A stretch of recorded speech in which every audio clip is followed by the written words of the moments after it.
বছর ধরে আমি পথ হাঁটিতেছি পৃথিবীর পথে। সিংহল সমুদ্র থেকে নিশীথের অন্ধকারে মালয় সাগরে অনেক ঘুরেছি আমি।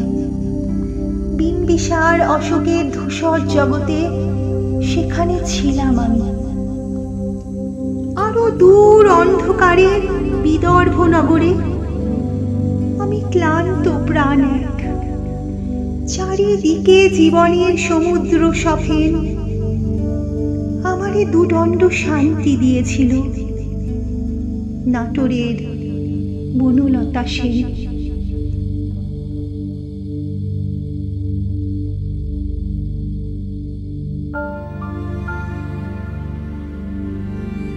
চুল তার কবেকার অন্ধকার বিদিশা নেশা, মুখ তার শ্রাবস্তির কারুকার্য।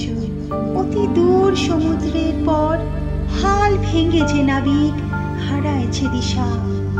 সবুজ ঘাসের দেশ যখন সে চোখে দেখে দারুচিনি দ্বীপের ভিতর, তেমনি দেখেছি তারে অন্ধকারে।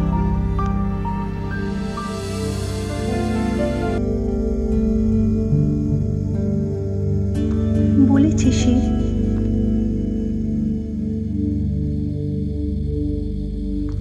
এতদিন কোথায় ছিলেন? পাখির নীড়ের মতো চোখ তুলে নাটোরের বনলতা সেন।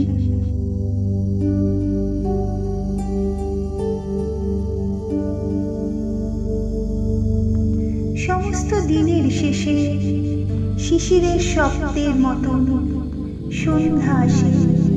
টানার রৌদ্রের গন্ধ মুছে ফেলে চির। পৃথিবীর সব রং নিভে গেলে পাণ্ডুলিপি করে আয়োজন।